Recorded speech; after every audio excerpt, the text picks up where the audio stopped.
This is an evasion of ministerial responsibility on a matter of public policy. Now, of course, we've discussed so much the conduct of ministers, we've somewhat forgotten that this whole story is part of a very unhappy record of British relations in the Middle East, which my honourable friend is going to raise again on Friday.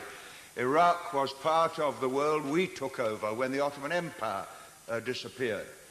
Britain bombed Iraq with chemical weapons in the 1920s, and a few months ago the Queen Mother put up a statue to the man who did it. Bomber Harris was the squadron leader who used chemical weapons against Iraq. We planned to occupy Kuwait in 1958, and it all came out with the papers when Selwyn Lloyd wrote to Foster Dulles and said, we might take over Kuwait as a crown colony. And the double standards of British policy in the Middle East is the thing that will be noticed by anyone in the Arab world who reads this debate. We didn't take the view we did about Kuwait when Turkey invaded Cyprus, when the occupied territories were taken over by Israel.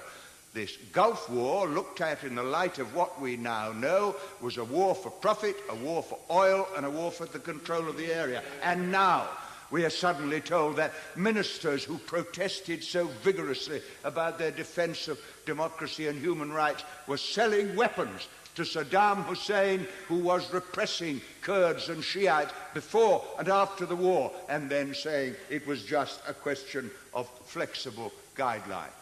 200,000 Iraqis were killed last year by forces including our own. 150,000 Iraqi babies under 5 were expected to die by the Harvard medical team that looked at the bombing of the water supply by British, American and French bombers.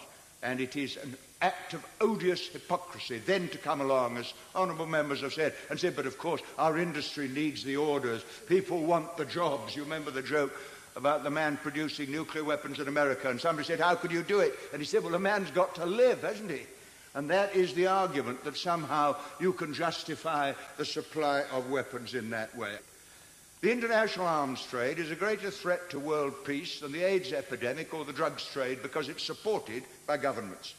It props up dictators, the Shah, Batista, Marcos, Papadoc, all these people, Pinochet, props them up, and they get the weapons to crush their own people in the interests of keeping down their own people so that the multinationals can make a profit from the superpowers that sell them the weapons. And then, because they bought the weapons, they get into trouble with the IMF, and the IMF comes along and says, cut your social budgets, because you've got to pay the debt on the arms you bought to keep down your own people. And, of course, the waste of skill. Some of the most brilliant scientists and engineers in the world are working on methods of death instead of the means of life. And billions and billions and billions of pounds are wasted on weapons that could have saved lives. And a heavy responsibility rests upon everybody, and I know every government to some extent has done it, who promotes the international arms trade. Because there have been 134 wars since 1945. Millions have died in them, using weapons that were supplied by the superpowers very often, and millions more died because they were denied the resources that were wasted in the arms program itself. Ministers will not tell the House the truth on this matter.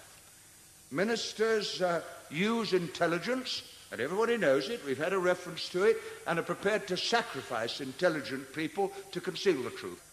This is a matter the House should deal with by select committee. Look at Oliver North. They had him up before a congressional committee and they grilled him for weeks on it, on Watergate. When Peter Wright wrote a book saying he'd committed treason, they spent millions of pounds trying to prevent the book getting into the hands of the British people. Because the central question is, who is allowed to buy the weapons? Who controls it? Who knows what happens? Who tells the truth? And finally, does the House take the responsibility for holding government accountable? Or does it shuffle it off, like so much else, to a commission here, an agency there, or a High Court judge there? Because if it does that, we shall be burying this House as a historic defender of the rights of the people we represent, some of whom were sent to fight in Iraq against an army we had armed.